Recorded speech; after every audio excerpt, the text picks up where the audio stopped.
El Día Internacional de la Mujer es un buen momento para recordar todos los logros conseguidos en materia de igualdad, pero sin olvidar aquellos retos tan importantes que aún nos quedan por afrontar para erradicar de una vez por todas cualquier clase de discriminación contra la mujer. La pandemia nos ha vuelto a recordar que aún seguimos soportando unas cargas desproporcionadas en materia de salud y de cuidado, pero también nos ha mostrado mujeres referentes, mujeres no solo sanitarias y cuidadoras, sino también mujeres científicas, investigadoras, mujeres gestoras, políticas. Por eso, en Emasesa, este 8 de marzo, hemos querido mostrar algunas de esas mujeres referentes y conocer sus experiencias en materia de sostenibilidad ambiental, económica y social, y compartir con ellas la importancia que tiene seguir luchando por la igualdad de género hoy para un mañana sostenible.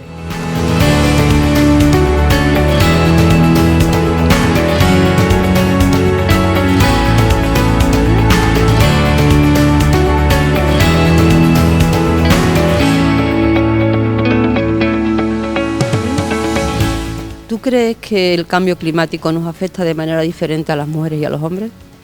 Existe abundante evidencia de que el cambio climático afecta de forma diferente a hombres y a mujeres. Si lo miramos desde el punto de vista global, o sea, en todo el mundo, vamos a ver como en aquellos países que son más vulnerables a los efectos del cambio climático, que son los países más pobres, ellas son las que más lo sufren en el sentido en que tienen también menos posibilidad, por ejemplo, para salir nadando de una inundación. En esto Naciones Unidas ha investigado ya a fondo cómo mujeres que en algunos países no se les enseña a nadar, es más, no se les deja aprender a nadar, en un momento determinado, cuando han surgido inundaciones torrenciales, lo han tenido mucho peor para salvarse.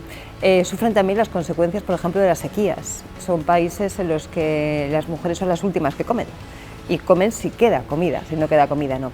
Pero no solamente pasa eso en esa parte del mundo que llevamos en vías de desarrollo, está pasando también en nuestras sociedades. Por ejemplo, el cambio climático está agudizando las desigualdades económicas y aparecen fenómenos como la pobreza energética.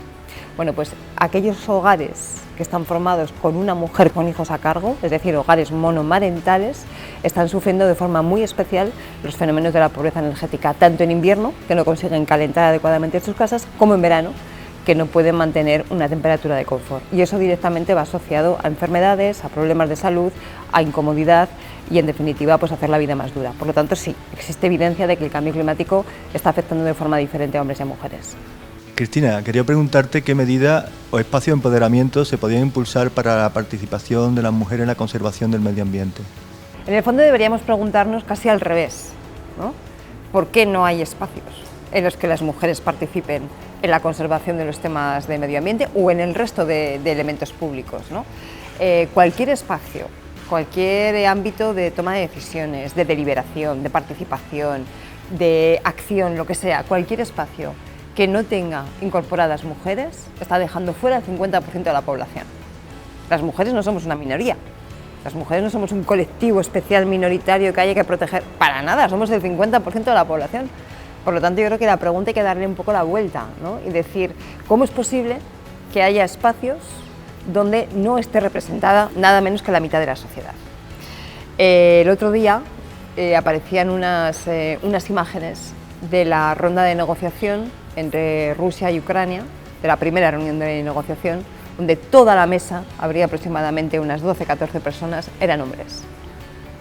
¿Se puede hacer una negociación para un alto el fuego en una guerra sin mujeres?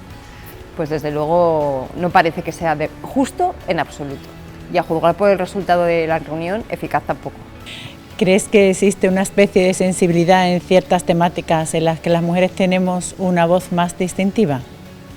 Efectivamente, se suele decir que hay algunos temas en los que las mujeres tenemos una sensibilidad especial. A mí me cuesta creerlo.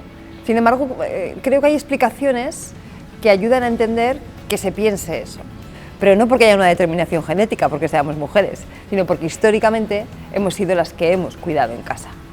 De la misma manera, se podrían poner muchos más ejemplos, pero todos ellos van asociados a una serie de elementos que tienen lugar en el espacio de lo privado. El espacio de lo público es el espacio masculino, el espacio de lo privado es el espacio de las mujeres, en relación con los cuidados, por ejemplo, en relación con la limpieza, en relación con los afectos, ¿no? Por lo tanto, más que pensar que por ser mujeres tenemos una sensibilidad especial en esos temas, creo que tendríamos que fijarnos en cómo a lo largo de la historia nos hemos ido encargando de gestionar ese ámbito de lo privado con todos esos valores asociados y por lo tanto se puede mirar así, ¿no? ¿Cómo crees que podríamos hacer para que el desarrollo sostenible sea igualitario? La transición ecológica tiene que ser igualitaria sí o sí, porque si no, no podrá ser. Y para eso hace ya tiempo que se acuñó el término de transición justa. Transición justa es aquella transición hacia la sostenibilidad que incorpora las diferentes brechas sociales que existen de manera que intenta atajarlas, ¿no? Es decir, hacemos transición justa pensando en que aquellos perdedores de esa transición, todas las transiciones tienen perdedores y esta también lo va a tener, no lo sean tal, o por lo menos se les acompañe para que lo sean lo menos posibles. Por eso se apoya de manera especial a aquellos sectores productivos que tienen que reinventarse totalmente, o existen políticas públicas de ayuda a aquellos territorios, no solamente sectores económicos, sino también territorios que han tenido una forma de vida que en estos momentos tiene que cambiar en aras de la sostenibilidad y por lo tanto el término de transición justa hace alusión a la necesidad de incorporar la transición ecológica con todas las variables sociales. En ese sentido, los temas de igualdad de género tienen que estar en el centro. Una transición así no puede hacerse sin las mujeres y no puede hacerse sin tener en cuenta cómo va a afectar de forma especial a las mujeres. Entonces, en ese sentido, el término transición justa, que por cierto, fueron los sindicatos españoles los que consiguieron que el término se incorporara en una de las cumbres del clima hace ya una serie de años. Lo digo porque no solemos decirlo y para mí es motivo de orgullo, ¿no?, que los sindicatos españoles en aquel momento en las cumbres del clima consiguieran que se introdujera ese término de transición justa y ahora ya aparece en prácticamente la totalidad de los documentos que salen de esas cumbres. Pues a partir de ese momento lo que estaban incorporando era eso, la necesidad de unir transición ecológica con justicia social. Y en la justicia social, lógicamente, en el centro tiene que estar también la mitad de la población, que somos las mujeres. Está claro que la escasez de recursos está claramente relacionada con el cambio climático y en este caso pues la sequía es uno de los efectos más perniciosos y que estamos padeciendo aquí. Las mujeres y las niñas en ese contexto de sequía, ¿qué dificultades especiales crees tú que tienen? Al final el cambio climático lo que es un acelerador de problemas que ya existen. Que existe un problema de pobreza, el cambio climático acelera esa pobreza. Que existe un problema de desigualdades, el cambio climático agrava esas desigualdades. ¿Qué pasa en el caso de mujeres y niñas con la sequía? Hay que diferenciar, yo creo. En el caso de países en vías de desarrollo, directamente se está poniendo en cuestión incluso que esas niñas y esas mujeres puedan comer, porque las mujeres son las últimas que comen en algunos países y en algunas culturas. Pero no nos quedemos solamente con esa parte que es durísima, pensemos también cómo afecta en cuestiones como, por ejemplo, la higiene. La higiene que se ve comprometida cuando hay sequía y, por lo tanto, hay restricciones de agua. O pensemos cómo afecta en cuestiones que tienen que ver con elementos básicos del día a día, como la limpieza, por ejemplo, de las casas. Por lo tanto, en la medida en que la mujer mantiene un rol más cuidador y un rol mucho más de gestión del espacio privado, donde el agua es importantísima, las restricciones de agua en un caso o la sequía directamente, que dice que no hay nada de agua en el otro, puede afectarles y les afecta de forma notable. Cristina, ¿qué ocurre cuando las mujeres lideran? Te propongo ir un paso más atrás de esa pregunta, que es ¿qué tiene que pasar en una sociedad, en un colectivo, en una empresa, en un partido político, donde sea? ¿Qué tiene que pasar para que las mujeres lideren? Cuando las mujeres lideran es porque probablemente en esa sociedad, en esa ciudad, en esa empresa, en ese colectivo ya se han transformado cosas para llegar a la situación de normalidad, que es que las mujeres lideren exactamente igual de cómo lideran los hombres, en cuanto a las mismas condiciones, ¿no? O sea, que tengan las mismas oportunidades de liderar que cuando lideran los hombres. ¿Qué ocurre cuando ellas lideran? Pues cada mujer lidera de una manera. Es verdad que se plantea, las mujeres tienen más atención al mundo de los cuidados, lideran mucho más desde la empatía, favorecen mucho más procesos de participación, y eso es verdad en muchos casos, pero tampoco en todos. De hecho, yo creo que el hecho de ser mujer tampoco nos obliga a liderar de una manera determinada. Es verdad que esos valores solemos tenerlos más presentes, pero hay casos en la historia donde no es así. Margaret Thatcher es el principal de esos ejemplos. Angela Merkel tiene también un liderazgo muy peculiar, donde efectivamente mantiene algunos de esos valores que tienen otras mujeres cuando lideran, pero otros no. Entonces, por ejemplo, en la pandemia este tema salió mucho, ¿no? Se decía, aquellos países que están liderados por mujeres están gestionando mucho mejor la pandemia. Yo me preguntaba, aquellas sociedades que han sido capaces ya de elegir a mujeres líderes tienen ya mucha transformación social hecha. y eso también tiene cosas que ver después en el éxito de gestión de la pandemia. Por lo tanto, yo diría, es clave la transformación social o de un colectivo, el que sea, para que las mujeres tengan la misma oportunidad de liderar que tienen los hombres, y es cierto que tienen valores propios, pero tampoco tienen por qué estar obligadas a ello. Yo defiendo el derecho a que cada mujer lidere como quiera. Luego hay modelos de liderazgo que a mí me gustan más y otros que me gustan menos, pero el hecho de ser mujer tampoco lleva implícito de una forma inequívoca que se gestione o que se lidere desde esos valores. Tras la COVID-19, ¿cómo queda el escenario de la igualdad de género y el desarrollo sostenible? Bueno, yo creo que de la COVID-19 sabemos ya algunas cosas que han pasado y hay cosas que han ocurrido que todavía no entendemos bien o que creo que necesitamos que pase un tiempo prudencial para tomar distancia y poder analizar. Hay cambios que hemos visto ya, por ejemplo, está creciendo la sensibilidad ambiental en el conjunto de la población, existe mayor interés por los temas que tienen que ver con medio ambiente. Hemos entendido mejor que la salud del planeta es la nuestra, una pandemia provocada por un virus que se convierte en pandemia, entre otras cosas porque hemos ido debilitando los ecosistemas, hemos ido reduciendo la complejidad de los ecosistemas, eso los debilita y eso favorece que un virus se convierta en pandemia. Eso nos lo ha explicado muy bien la biología durante todos estos años de COVID, ¿no? Por lo tanto, sabemos ya que efectivamente existe mayor sensibilidad ambiental. Además, ha coincidido en un momento en el que se han puesto en marcha muchas más políticas públicas sobre cuestiones que tienen que ver con medio ambiente o con desarrollo sostenible. Los propios programas Next Generation de la Unión Europea son unos programas que se hacen con el objetivo no de cuidar el medio ambiente, sino de modernizar la economía europea. Y cuando le preguntamos a la Comisión Europea qué es modernizar la economía, la Comisión nos dice es la suma de dos cosas, digitalizar y reverdecer, es decir, transición ecológica y transición digital. Por lo tanto, digamos que ese tipo de elementos de cambios que ha traído la COVID ya lo sabemos. ¿Cómo ha afectado en cuestiones que tienen que ver con sostenibilidad o desarrollo sostenible y cuestiones de género?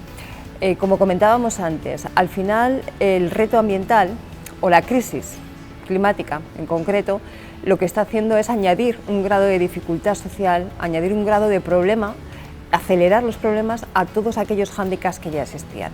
En la medida en que existe brecha de género, y estamos viendo que esa brecha de género hace a las mujeres mucho más vulnerables frente al cambio climático que a los hombres, pues en esa medida lo acrecienta. Estos son enfoques que se están empezando a tener en cuenta ya, por ejemplo, en las políticas públicas de desarrollo sostenible, de modo muy incipiente. Entonces yo creo que en estos momentos podríamos decir que el hecho de que hayamos vivido una pandemia que ha ayudado a adquirir mayor conciencia de la importancia de tener un medio ambiente sano, porque la salud del planeta es la nuestra, acompañado de políticas públicas en ese sentido, en estos momentos ha permitido incorporar la visión de género como una visión absolutamente imprescindible de los temas de sostenibilidad. Ya no pueden nunca más ir separados. Ahora bien, es el inicio, estamos empezando en ese camino, acabamos de empezar, queda mucho y queda mucha distancia por recorrer, queda mucha ambición por tener. Creo que todavía no tenemos el grado de ambición suficiente para abordar este desafío y tenemos prisa, porque el cambio climático, lo hemos visto hasta aquí, es una realidad, avanza. Hace unos días el último informe del IPCC nos decía que ya se están cumpliendo escenarios mucho peores de los que los propios científicos habían previsto años atrás. Por lo tanto, no podemos demorar la salida. Pero insisto que el hecho de que la COVID haya tenido algunos efectos que ya conocemos probablemente ha ayudado a eso, a tener ya de una forma indisolublemente unida la visión de género con las políticas de desarrollo sostenible. Desde el punto de vista de las políticas públicas, ¿se está teniendo en cuenta en este tipo de políticas el ecofeminismo?